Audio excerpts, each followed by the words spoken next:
This video will cover Chapter 2, the Ancient Near East. The area known as Mesopotamia was truly the land between the two rivers, the Tigris and the Euphrates. During the time period between 3500 and 2800 BCE, the area was first ruled by Sumaria, then Babylonia, followed by Assyria and Persia. We are now into the first historical period with actual written records. The three great religious faiths originate in this area: Judaism, Christianity, and Islam, all three of which would go on to have major impacts on Western art through the ages. This is also the true start of monumental architecture.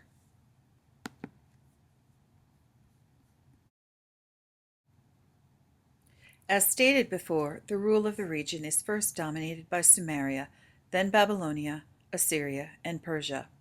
The power shifts from the southeastern portion of the Near East to the northwestern portion of the region. In general, the city structures were single-story buildings built in clusters around a courtyard. This made the city easy to defend. There were no streets, but continuous unbroken walls for protection. The courtyards became dumps called tele or tepe. Here were accumulated large mounds of accumulated debris of human habitation, clues to some of our earliest civilized settlements. Dominant rule of the region begins with Sumaria. This was a polytheistic culture, worshipping many gods rather than just one. Sumaria gave us our earliest form of writing, called cuneiform, dating back to the 4th millennium. Here began the world's first city-states, each under the protection of a different god. Rulers of these city-states were viewed as the god's representative on earth. Emphasis was on community rather than family. Labor within the community was specialized rather than shared, with each person having a specific task to do. City structures were constructed of mud brick. Today, nothing is left of the buildings but foundations. The Sumerians were the first to build towering temples for worship called ziggurats. This photograph is not in your textbook, but shows a fine example of the wedge-shaped cuneiform writing. The scribe pushed a stylus into a clay tablet. The oldest cuneiform writing dates back to 3400 BC and first appeared as pictographs, or simplified pictures standing for words. Cuneiform was written from the top down and arranged in boxes reading from right to left. By 3000 BCE, the writing evolved from simplified pictographs to a group of wedge-shaped cuneiform signs. Cuneiform marks the beginning of writing as historians just strictly define it. The texts document trade with neighboring regions as far away as Syria and Assyria. Trade was essential because Sumerian land lacked the necessary natural resources of metal, stone, and wood. The Sumerians also produced literature. The Epic of Gilgamesh, which antedates Homer's Iliad and Odyssey by about 1500 years, recounts the story of a legendary king of Uruk and is often required reading even today in college literature classes. The main temple complex forms the city nucleus. It was a city within a city, overseeing the administrative, commercial, and religious functions, and had a population of about 40,000. Like most structures of the time, it was constructed of mud brick, and it is quite unusual that it is still standing. The temple was probably dedicated to Anu, the sky god, and the temple itself sat on top of a high platform, or ziggurat. This is known as the bent axis plan. The stairway leads to the top, but not to the temple door, and it was standard in Sumerian temples. The corners of the temple were oriented to the compass points: north, south, east, and west. The temple itself measures 61 by 16 feet, not big enough to hold all the worshippers, but rather a select few. It consisted of several chambers with a central hall or cella that had a stepped altar.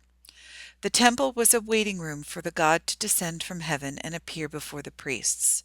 This idea is central to most of the world's religions, and elevating the temple on a large platform was consistent with this belief. The tallest ziggurat was in Babylon, the Tower of Babel, and stood about 270 feet high. This tower was the centerpiece of the Bible story about the insolent pride of humans. The female head pictured here is 8 inches high of carved marble. It represents an extraordinary achievement for such an early date. The photo in the book is from its presentation at a press conference. It had disappeared during the Iraqi War, and the hands give a good indication of the scale of the piece. Marble was a luxury, being a hard stone, and would have been costly to obtain. The back of the piece is actually flat.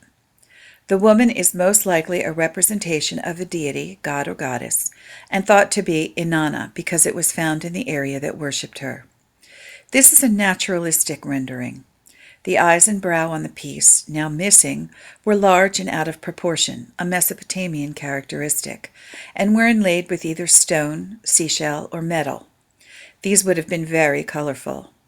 The grooves evident in the head probably anchored a wig, perhaps made of gold leaf. The body is missing, but may have been made of wood. The body was probably clothed in expensive fabrics and dressed in jewels. The Warka vase pictured here was found in the Inanna temple. It is made of calcite alabaster, and it is large at 3 feet high. It is the oldest known example of narrative art. The relief design is organized into registers or friezes rather than a haphazard placement of figures. These friezes show the religious festival in honor of the goddess. The figures stand on a ground line. The lowest register shows crops above the waterline, and the next register shows ewes and rams in profile. The crops and animals would have been a staple of the society, but were also associated with fertility. The center register shows bands of naked men presenting their bounty to the goddess. These images are composite views. Eyes are shown in frontal perspective, placed in heads shown in profile, and the torsos are twisted to show both arms and legs. The view here is conceptual rather than optical, similar to images of prehistoric art that show all parts of the figure rather than actual accurate poses. The uppermost register contains a female figure with a headdress next to 2 long poles that are a symbol for the goddess Inanna. This female could be a priestess rather than the goddess.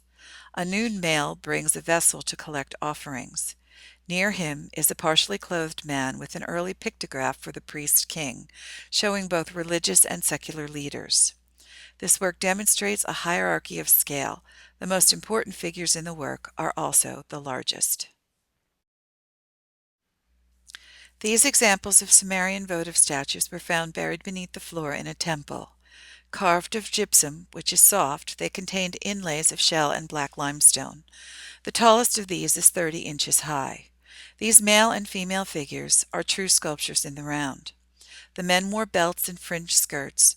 The women wore robes with one shoulder bare, and the men have beards and shoulder-length hair.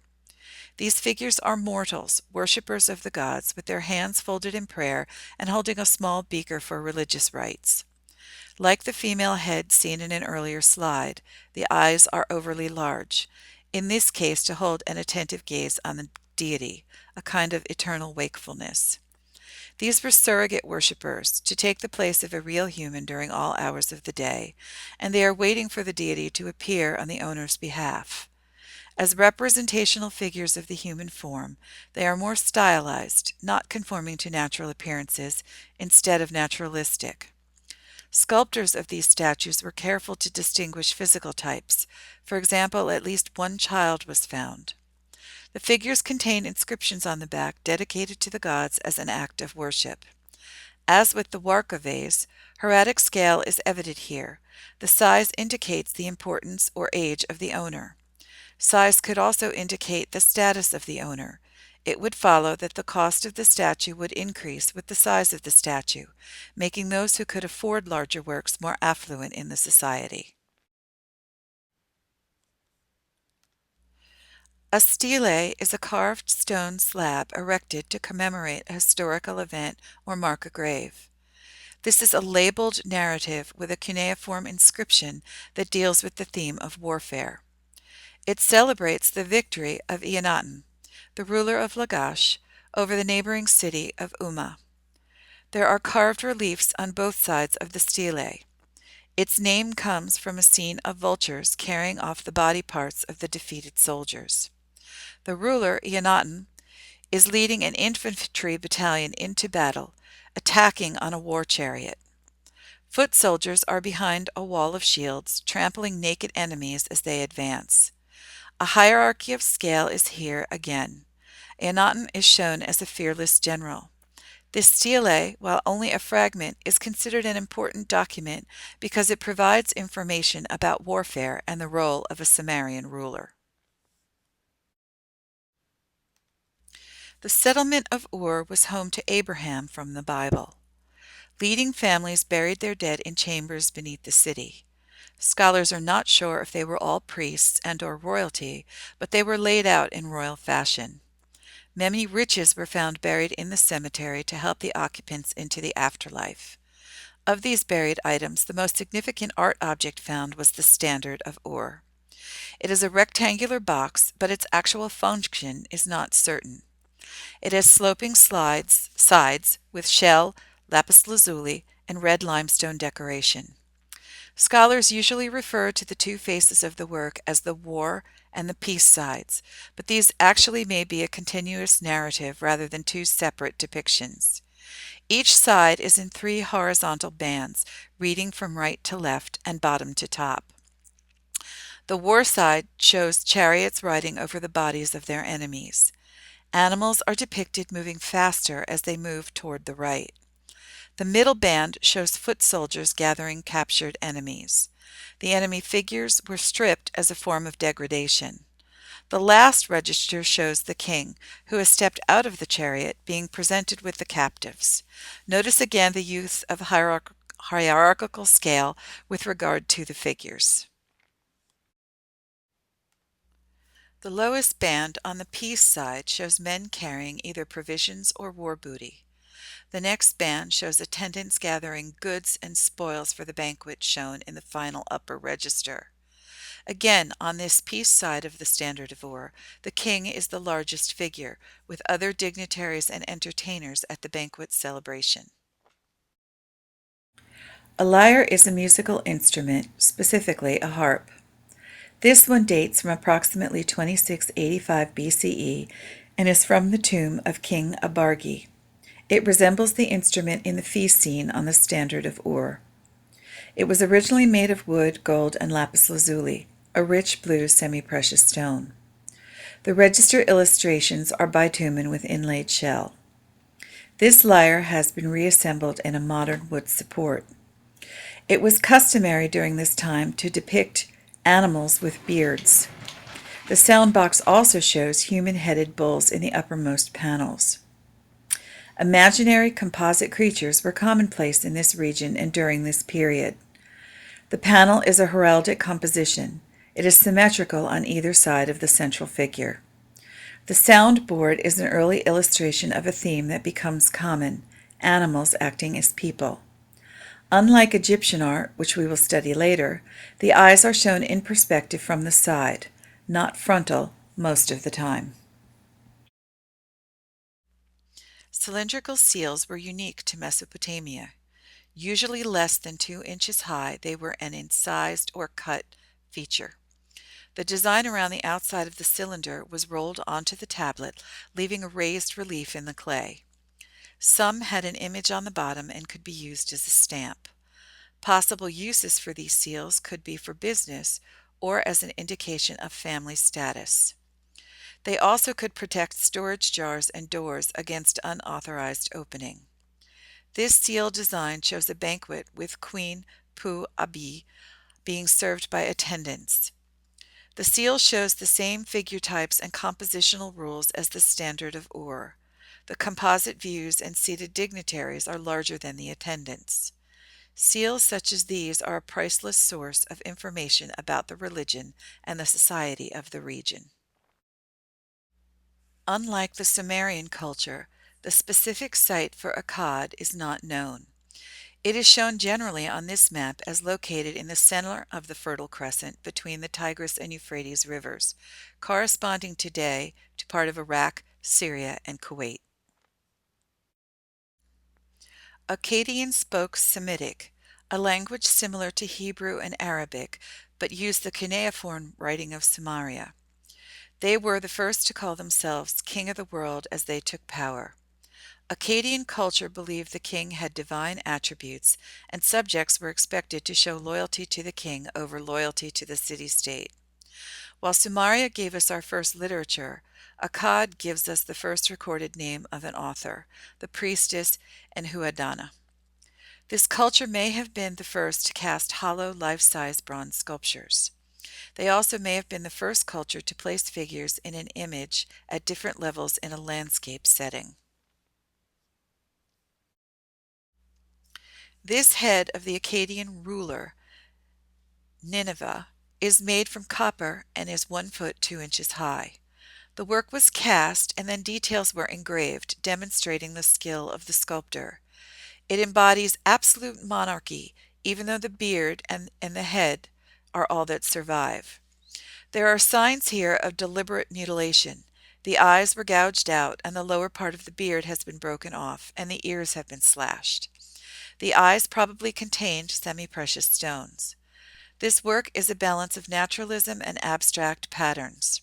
The ruler's facial features are recorded, but the eyebrows and hair textures show a sensitive approach to formal pattern rather than a realistic depiction of hair. This is one of the earliest known hollow-cast metal sculptures, and it is the earliest known hollow-cast sculpture of monumental size. The victory stele of Naram Sin dates back to 2218 BCE from Akkad. A stele is an upright stone slab. Although Akkadians spoke Semitic, a language like Hebrew, they adopted the Sumerian culture and thus some of its typical art forms. The relief design used mostly twisted pose figures, and most are soldiers. This is a relief carving. The background was carved away to leave raised motifs on the surface. The tallest figure, the grandson of King Sargon, Naram Sin, reflects rank through use of hieratic scale. His importance is also demonstrated by the headdress he is wearing, indicating a godlike status. This is the first time a king appears as a god in Mesopotamian art. Dead bodies are indicated by different poses rather than upright figures, indicating enemies that were conquered. The king's forces are orderly, but the enemy is depicted in disarray. On the right, one enemy soldier is shown being speared and, in an unusual pose, he is begging for mercy. The king's advanced troops are shown on the left and are upright. The artist went beyond central message of story of the warrior by adding a landscape behind the images. This was very innovative for the time. The ancient Near East was a man's world, but this woman, the priestess Enhuadana, stands out. She was the daughter of King Sargon and a priestess of the moon god Nana. Enheduanna was the author of a series of hymns in honor of the goddess, Inanna, making her name the oldest recorded name of an author of any literary work in world history. This alabaster disc is the most important relic associated with her. The relief is a dedication to the moon god, with the round shape corresponding to the moon. The front shows 4 figures approaching the ziggurat. The first is a nude man who might be a priest or Enheduanna's assistant. He is shown pouring a libation into a plant stand. The second figure is taller and wearing a headdress. She is Enheduanna, and her right hand is raised in greeting. The 2 female attendants follow her. Artworks honoring women are rare in this region at this time. The Fertile Crescent becomes a volatile region. Power changes as various cultures thrive, engage in warfare, and fall. Control of the region reverts back to Sumer, with this period referred to as the rule of Neo-Sumeria or New Sumeria, then Babylon, on the Euphrates River. The Neo-Sumerian culture builds the largest ziggurat in Mesopotamia. The culture becomes prosperous for a time, and Gudea of Lagash erects many temples, including portraits of himself as offerings to the gods.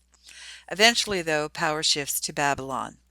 2 extremely important developments occur in the Babylonian culture.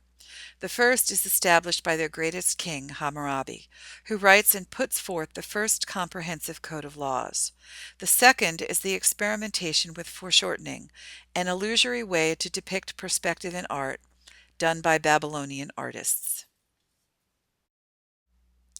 The Nana ziggurat is located in Ur and is dedicated to the god of the moon, Nana. The great height of the temple was elevated by design, not successive rebuilding, but it was also expanded. This large ziggurat created a bond between heaven and earth. The religion of the time centered on nature gods. This, quote, house of the mountain glorified the ruler as well as the gods and demonstrated the success of their economic and business center. 3 ramp-like stairways of 100 steps each ended at the gateway to the brick temple. Over time, the temple itself did not survive. The base is a solid mass of mud brick 50 feet high. The entire monument is faced in brick laid in bitumen. This is an artist's rendering of how the Nana ziggurat looked at its peak. The ruler oversaw the city-state and was God's representative on earth. A specific god protected each city. The ziggurat was the cultural center of the city. It was designed to make visitors go around as many corners as possible before reaching the cella or main room, where sacrifices were made.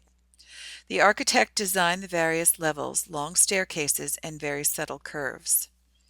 The Nana ziggurat is the best preserved ziggurat in southern Mesopotamia. In this present-day photograph, this would be the view from the ground looking up one of the staircases.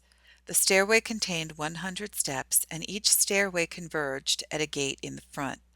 The roof was slightly tilted to drain rainwater. Portions of the Nana ziggurat were decorated with mosaics, images made by small colored pieces affixed to a hard surface. In this case, the decoration is called a cone mosaic. Small cones in colors were pressed into wet plaster walls. The patterns of the cones are evident in the remaining decoration on the walls.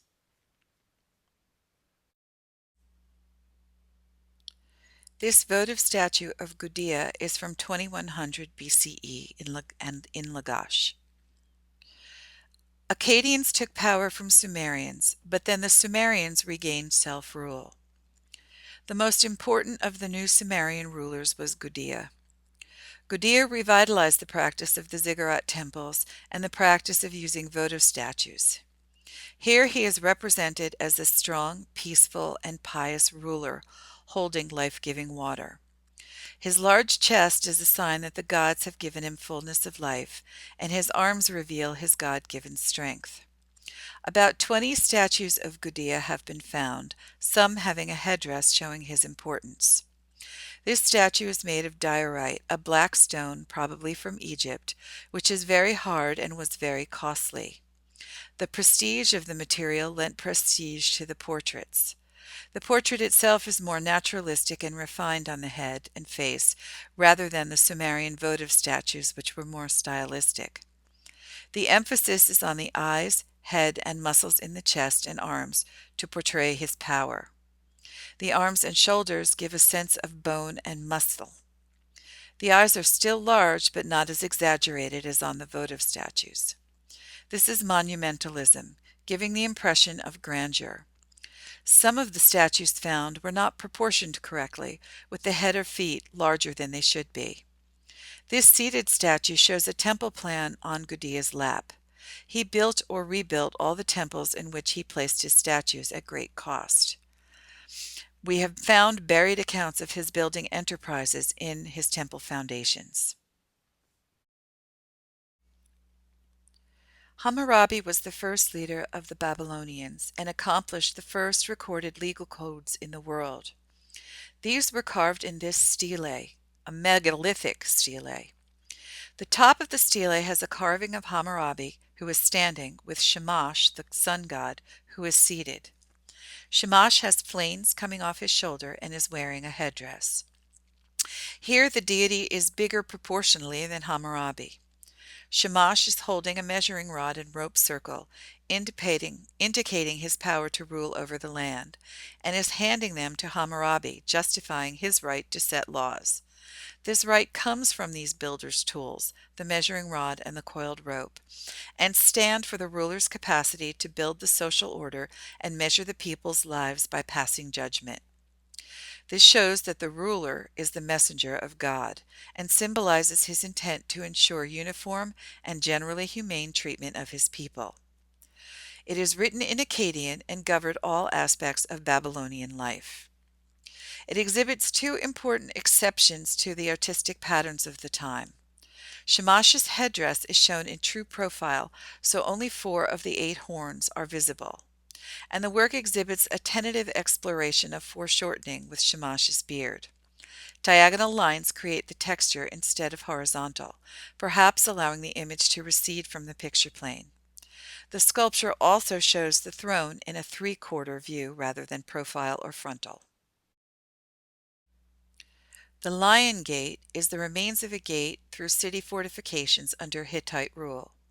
It had 7-foot-high stone lions and was a simple carving of 4 quarters projecting from massive stone blocks. It was an early example of a theme that appears on many Near Eastern gates. The gateway idea did not originate in the Near East. This is a life-size bronze and copper statue of Queen Napir-Asu, wife of one of the most powerful Elamite kings. Even in its fragmentary state, it weighed 3,760 pounds because it has a solid bronze core. This made the statue expensive, but the queen wanted it to be permanent and immovable as a votive offering. There is an inscription on the skirts asking the gods to protect the statue. This is similar to the Ashana figures. It has cylindrical volume. It is strictly frontal with crossed hands, all similar to Sumerian votive statues. But here there is a softness to the arms and the bust, especially the hands and the fingers, and a delicate pattern on the gown. At the height of Assyria's power, the empire extended from Persia to the Nile and Asia Minor. The palaces were fortified citadels with gates guarded by large sculptures called lamassu. As we said before, the power in the region moves from the southeast to the northwest, with Assyria being located between the Tigris and Euphrates rivers at the top of the Fertile Crescent. Assyrian kings were confident in their ability to conquer. The strong walls of their citadels indicated that they were fearful of attack. The period was one of almost constant warfare. The palace was elevated on a mound about 50 feet high, and the complex covered about 25 acres with more than 200 courtyards and rooms. Rectangular halls were built around rectangular courts. Visitors entered from a large courtyard where over life-size figures of the king and his courtier lined the walls.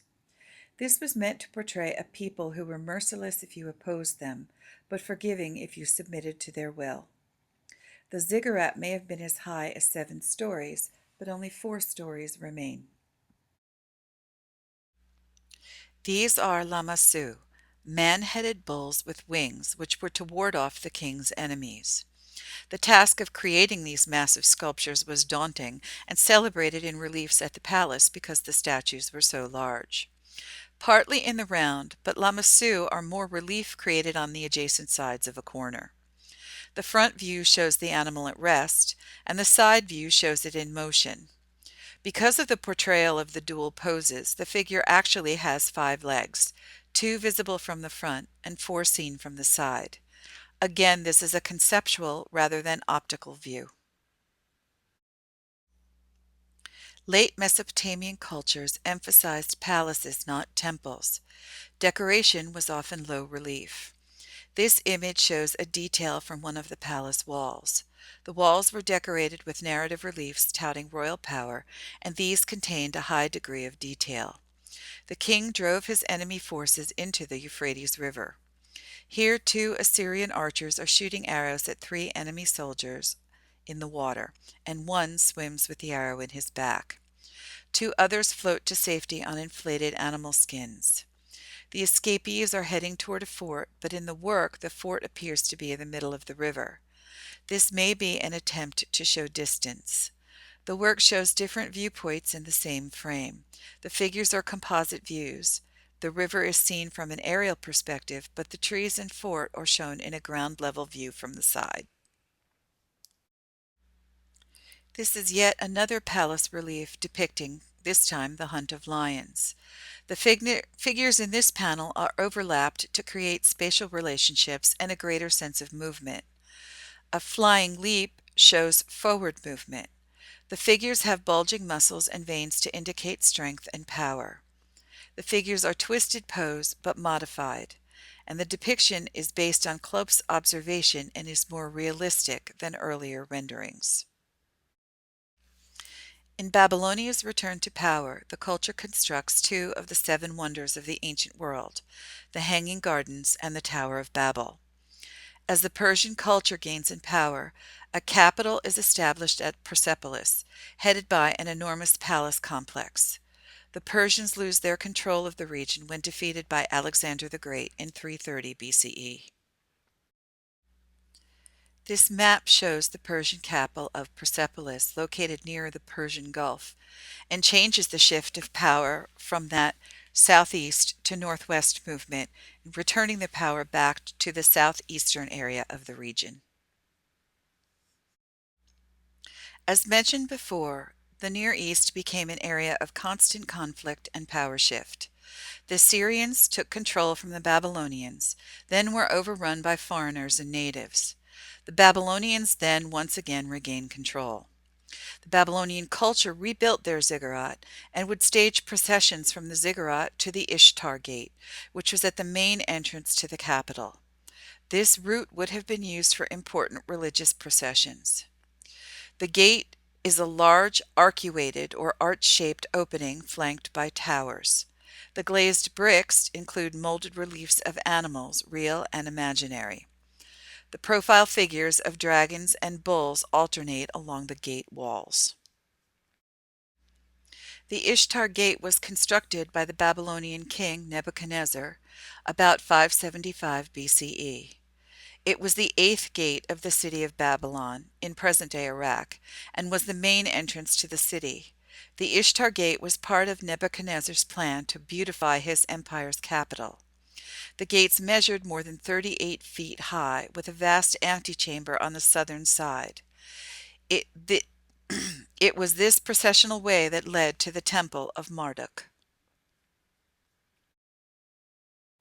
The gate is built of glazed fire brick, covered mostly with blue glaze. The animal and nature motifs are in browns and gold, with slightly raised relief. The animals were rendered naturalistically, as shown here. But they were also rendered in composite style, where body parts were combined to create new images. Here panels are on display in position as they would have been on a palace wall. The animals represented on the gate are young bulls, lions, and surush or dragons. These animals are symbolic representations of certain deities. Lions are often associated with Ishtar, bulls with Akkad, and dragons with Marduk. Respectively, Ishtar was a goddess of fertility, love, war, and sex. Akkad was a weather god, and Marduk was chief or national god of Babylon. Under King Darius, the Persians built huge palaces. The palace complex occupied the northern terrace of Susa and included the Apadana or audience hall and royal residence. The palace complex occupied 5 hectares and was built on an artificially raised 12-hectare wide raised area. Access to the palace complex was on a pavement of bricks from the south through the royal city. The pavement passed through a colossal covered passageway, which had 2 halls and 2 porticos, each with 2 columns. The entrance gate was called the Gate of All Lands, a reference to the harmony of the Persian Empire. Turning at a right angle, the road crossed a brick causeway and ended at the Gate of Darius. In Darius's inscription found in Susa's Great Hall, he notes, quote, "The materials, ornamentation, and artisans for this palace, which I built at Susa, have come from afar." The central room was 60 feet high and 217 feet long, with a wooden ceiling supported by 100 columns. Each column had a pair of sculpted bulls at the top to symbolize power. These bull capitals were limestone, but were probably covered with gold leaf, silver, and lapis lazuli. Reliefs decorating the hall were painted. The sculptural forms were more rounded than Assyrian sculpture, and the relief was higher. Some characteristics are similar to archaic Greek styles to be studied later, and may show an active exchange of ideas and artists in these civilizations. Darius remained in power until Alexander the Great defeated the Persians in 331 BCE. Alexander destroyed the city to symbolize the destruction of Persian imperial power. The photos on the right are contemporary images of the site from ground level. The photo on the left is a modern-day, 2009, aerial view of Susa from Google Earth. Note the sprawling urbanization around the site, the reckless building over and close to the site, as well as the considerable erosion of the walls. This frieze from Persepolis depicts the representatives of 23 subject nations bringing tribute to the king. Again, notice the forms are more round and more raised. The drapery folds are more like those found in archaic Greek style. Remnant flecks of color found on the work indicate these were painted. This is the palace of Shapur I. This great palace was erected near the current capital of Baghdad. The central feature is a monumental Iwan or brick audience hall covered by a vault. The vault comes to a point almost 100 feet above the ground. The structure on the left and right include blind arcades, a series of arches without actual openings, as wall decoration. These were used as a standard for Islamic engineering for 1,000 years. The Sasanian army was so powerful, King Shapur even captured the Roman Emperor Valerian near Edis, Turkey. The event was commemorated in a series of rock-cut reliefs. Shapur rides in from the right. Notice the hierarchical scale with King Shapur as the largest figure in the relief. Emperor Valerian is on the left, kneeling and begging for mercy. Roman art typically shows similar scenes, but here the role reversal gives the carving new meaning. This concludes the presentation for Chapter 2.